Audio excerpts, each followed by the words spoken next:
looks vulnerable once again. Hence the quest for a third offset, again based on Western technological prowess. Success is by no means assured. By mid-century sniping will have made further strides. Elite forces will probably shoot guided bullets. The US Defense Department has already begun work on a bullet called Exacto with fins that adjust its trajectory in midair. Freed of the need to be in the target's line of sight, snipers will be able to devise devastatingly imaginative shots that skirt obstacles. To show the bullet's optical system what it needs to hit, a laser aiming an invisible infrared beam will need to be able to pinpoint the target, but this kit will be mounted on imperceptible drones. The role of sniper fire, and therefore guided bullets, will expand in coming decades. The growing capabilities of drones, aerostats and satellites to spy and guide missiles will make it harder for irregular forces to find sanctuary in mountainous terrain. This will shunt more guerrillas into cities. Guerrillas in urban areas can hope to enjoy some protection from Western forces, whose aversion to civilian casualties will continue to grow in a digital age that facilitates the use of violent imagery for powerful propaganda. Sniping causes less collateral damage than artillery, bombing and strafing, so Western forces will use it more. As 2050 approaches, infantry from advanced forces will also become harder to kill. The ballistic vests and helmets worn today cover just 19% of the body. For more armor would be impractically heavy. But as gear lightens in the years ahead, elite soldiers will don more armor. Efforts underway to make bullet cases with polymers rather than brass should cut the weight of a soldier's ammo by a third. Moreover, armor itself will become lighter. Engineers at Moritex, a research institute in Lodz, Poland, are developing a non-Newtonian fluid that becomes viscous enough when struck to stop a bullet. These shear thickening fluids are lighter and more exable than the Kevlar and ceramic plates used today. Some elite Western soldiers will be fully encased in powered, bulletproof exoskeletons.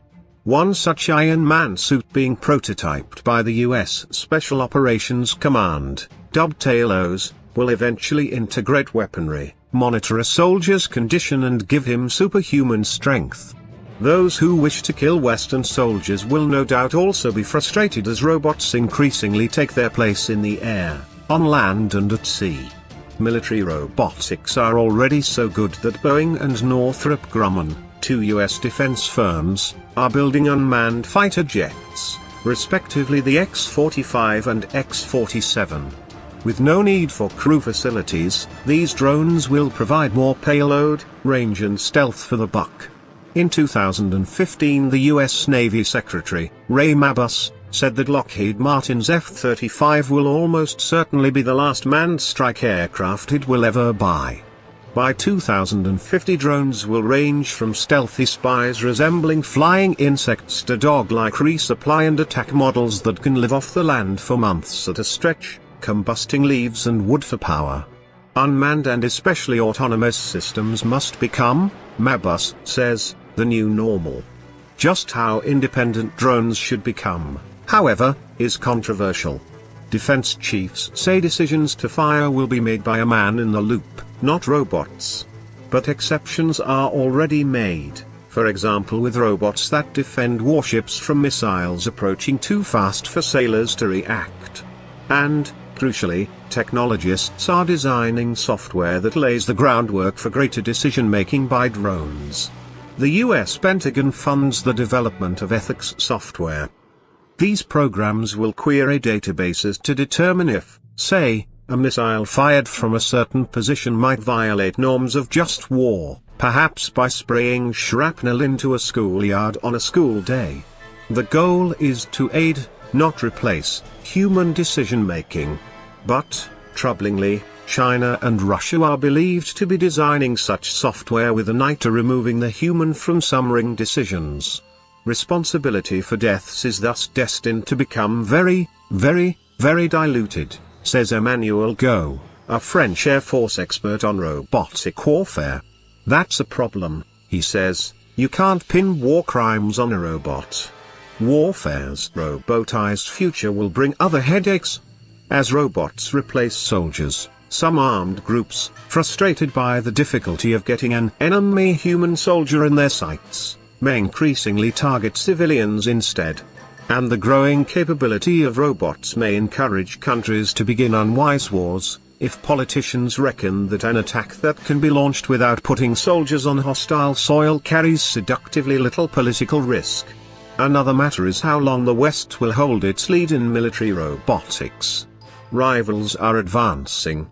In 2015, Russia's Deputy Prime Minister, Dmitry Rogozin, announced that Uralvagonzavod, a military manufacturer, would turn its T-90 tanks into robots remotely operated by soldiers with the skills of video gamers. Earlier, he had written of a future in which a Russian army manned with bespectacled nerds would completely destroy the forces of handsome athletes who fight on a lower technological level. The West owes its edge to more than the stuff it makes, however. Soldiers raised in a Western liberal democracy also have a cultural advantage in combat with enemy fighters who grew up under a theocracy or any kind of authoritarian regime. With a background of greater empowerment to make important life decisions and recover from mistakes, Westerners tend to display greater creativity and innovative spunk. This translates into a greater ability to modify tactics in battle to better seize unexpected opportunities that soldiers from undemocratic countries may not have the reflexes, or even permission, to exploit. The designers of software that forecasts the outcome of a hypothetical or likely future battle, campaign or war refer to this cultural advantage as initiative. By studying past combat between forces that have initiative, such as Israeli troops, and those who mostly do not, forecasters have devised algorithms that quantify the advantage this inventiveness is likely to provide in numerous scenarios. Often, it's a lot. This edge will grow along with advances in robotics and communications kit. The reason is that these technologies will increase the amount and quality of tactical intelligence gathered and delivered to troops, and Westerners, crucially, have a cultural advantage in its use. Education systems in democracies encourage the type of creative problem-solving that is facilitated by timely intelligence. Be it the likelihood that agricultural runoff following rain has polluted a well, say, or an analysis of a town leader's motives for whipping up anger at the government. It helps that Westerners are used to processing information that is neither controlled nor distorted by an illiberal regime. Autocrats' restriction of freedoms to tighten their grip on power leaves them with soldiers disadvantaged by a relative lack of critical thinking and associated ingenuity, says Peter Kobelens, a former director of the Netherlands Defense Intelligence and Security Service. Their handicap will only grow, he adds, as new technologies make battlefield success less a matter of blind obedience and more a result of the clever use of detailed intelligence and precision weaponry. The success or failure of a third offset will depend a lot on how much the West squeezes from its broad cultural advantage. To make the most of it, the US will craft algorithms that determine which soldiers should receive which bits of intelligence, says David Shedd, until recently acting director of the Pentagon's Defense Intelligence Agency. Automating the pushing of intelligence to soldiers in this way will free them from the need to surmise what might be helpful and then dig it out of vast databases. Exquisite visualization technologies, he adds, will be developed for this. Before 2050, Western soldiers will assimilate tactical intelligence without taking their eyes off their surroundings. The screenless displays necessary for this are already in the works. By mid-century, some reckon, headset-mounted lasers will scan imagery directly onto soldiers' retinas. Others, including the US firm, Avigant, see more promise in using silicon chips bristling with tiny hinged mirrors that flip back and forth to reflect bits of multicolored LED light onto a viewer's retinas. It sells a headset named Glyph that uses two chips with more than 1.8 million mirrors, each 5 microns across, which flip at least 3,600 times a second to generate an image that appears to float in midair without blocking out the surrounding world. The firm's co-founder, Edward Tang, foresees an eventual augmented reality capability that superimposes tactical intelligence on relevant objects, as the beholder shifts gaze. These advances will not be trivial, says James Chitts, procurement boss for the U.S. Special Operations Command.